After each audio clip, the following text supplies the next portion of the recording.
We just completed our first furniture flip last week. In this video, we're going to cover all the tips and tricks we learned. If you're a complete furniture flipping newbie and you want to avoid all those mistakes, this video is for you.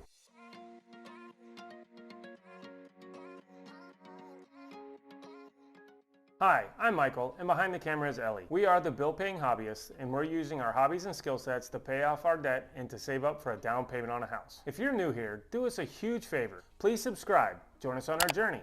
Hit that notification bell so you'll be the first to know when videos come out. Let's get right to it. We have our top 10 tips that we can't wait to share with you. Make sure you stick around to the end where we have our 2 bonus tips that could spell the difference between disaster and sweet success. Tip number 1, styles and colors. Furniture flipping can be an exciting world, but don't get ahead of yourself and try to pick some lavish armoire with these huge intricate details and a lot of curves. Also, don't try to pick some complicated painting technique. We picked a good set to start with. The bed and the nightstand were pretty simple with not a lot of curves or designs in them. The colors we chose were neutral, so it made it easier and also, in our opinion, gave it a wider range of places or homes that it can be set in. Thinking about these things can set you up for success, and it can also build your confidence as you move forward. Tip number 2, materials and tools. We did good here. For newcomers, make sure you know exactly what you want your finished product to look like, or at least have an idea of what you want your finished product to look like. From there, you can start to set up your material list so you can have the basic items you need to start. These are the basic items we had on hand: hammer, screwdrivers, scraper, brushes, rags, plastic, painter's tape, masks, and sandpaper. An extra tip with the brushes. It's always a good idea to have a dry brush close at hand for those times when you're using, like, say, our sprayer and we have an extra runoff or overspray. The dry brushes will help you get rid of that quickly. Ellie has this bucket just laying around with all these extra brushes in it, like the synthetic brush, the chip brushes, the foam brushes. They're great when you need them at hand. A pretty good list for us beginners. Let us know in the comments if you have any tools that you can't live without. Tip number 3, your equipment. On this one, we didn't do so hot. I was so excited about using this turbo-fueled sprayer. The Wagner Pro M130 is a great sprayer, but for us, it was a little bit problematic and hard to control. I finally had to admit that when Ellie pointed out that there were white spots on the car. Now, she loves polka dots, except I just didn't feel that it was necessary to drive around a blue car with white dots on it. Then we switched to the home decor sprayer, the little baby non-turbocharged sprayer. I do have to admit, though, that it was a much better product for the project we were using. The home decor sprayer by Wagner, of course, is a sprayer that's used for small projects. It puts out less volume and it's much easier to control. The Wagner 130 is more for projects like when you're painting walls, or if you're doing a deck, or even painting the exterior of your house. In fact, I'll do you one better. In some cases, a brush is actually the best tool that you can use. Number 4, inspect. We didn't do so hot here. We got so excited about it being our first furniture flip that we didn't actually take the time to fully inspect it. Ended up, we found water damage that it went from this to this to this.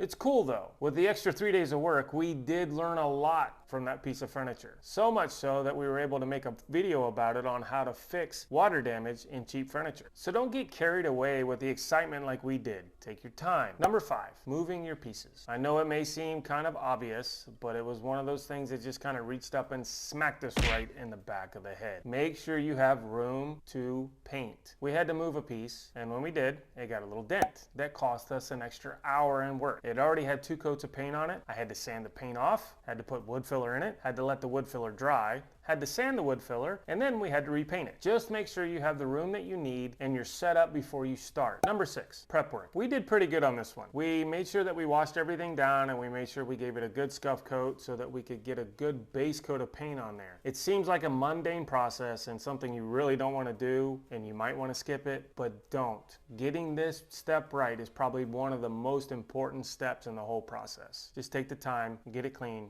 get it ready. The more prep you do now, the less work you're going to have to do later. Number 7, sanding. Now, this may be a little bit controversial, but we say yes and no. Why? Well, you definitely need to sand in between coats. You need to get rid of your blemishes and your brush strokes and all of that. However, we might have not followed the instructions so much on this one because you really have to have a feather touch when you're sanding between coats. Otherwise, you're going to sand through your paint and you're wasting your time. Now, I don't want to set the painting world on fire with controversy.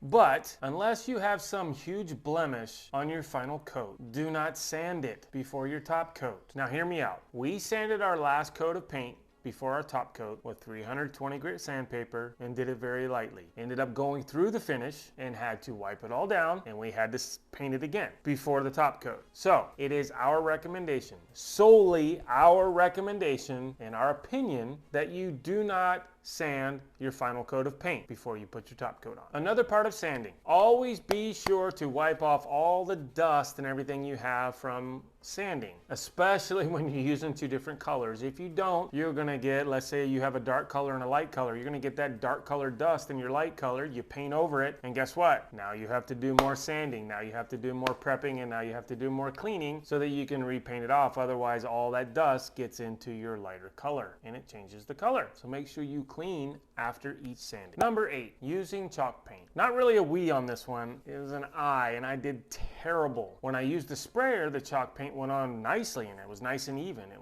was great. When I didn't want to use the sprayer, or I needed to do a touch up, or I had to paint where I sanded through and I used a brush, I fought like crazy to get a nice even coat. Apparently this trick applies to chalk paint, and it was a game changer for me personally. If you apply a bit of water to your piece before you put the chalk paint on there, it goes on much easier. Now I'm not talking about a torrential downpour of water. You just want to use a light spray so that it will help the paint go on easier. Something like this little sprayer, these are nice because they provide a continuous spray. Just move it back and forth and then put your chalk paint on. The water helps keep the paint from drying so fast. Chalk paint dries really fast, keeps it from gumming up, and it helps to give it a nice even spread as you're going back and forth. Now I'm a little suspicious of Ellie because she didn't bother to tell me this little trick until the final coat of paint. Thank you, Ellie. You're welcome. Too much? Yes.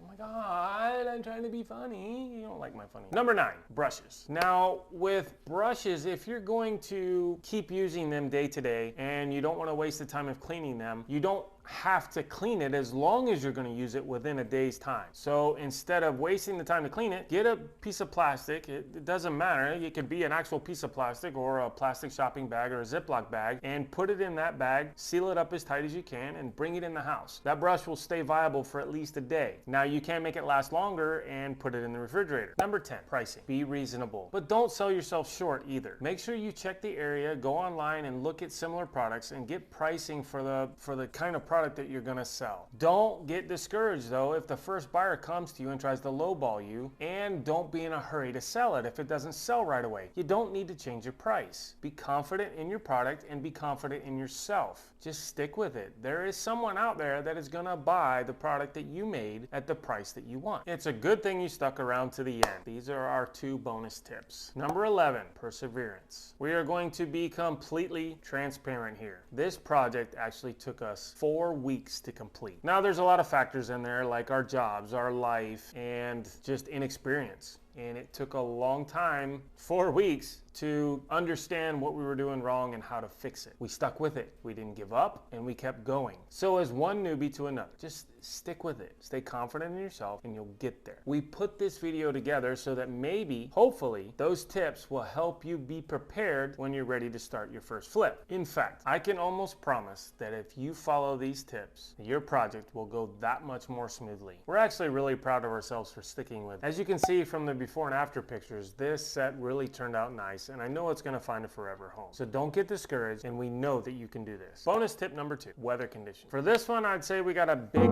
fat F. I know they say you don't paint when it's too hot, you don't paint when it's too cold, yada, yada, yada. We had no idea how bad the weather conditions were going to affect this project. Humidity killed us. It was terrible.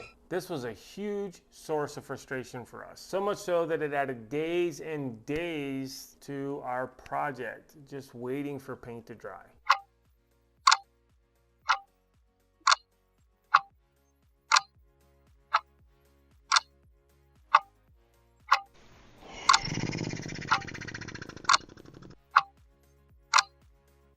85% is about the max level humidity you want to be painting in. We were able to find that one out for you. Here's what happens. See those bubbles right there? For water-based paint to dry, that water needs to evaporate out of the paint. 85% too much water in the air. Therefore, your coat of paint is not going to completely dry. And then when you cover it with another coat of paint, like this one with the clear coat, the bubbles are starting to come out and there's too much humidity in the air. Just be aware of it. Do the best you can not to paint in it and make sure it's dry before you put another coat on. Thanks for watching. We hope that you find these tips helpful. If you happen to have your own tips that could help out newbies, please share them in the comments. We would love to hear from you. If you like what we're doing, give us a thumbs up and please subscribe. Every click counts and is so appreciated. If you want to be notified when new videos come out, be sure to hit the notification bell. Done.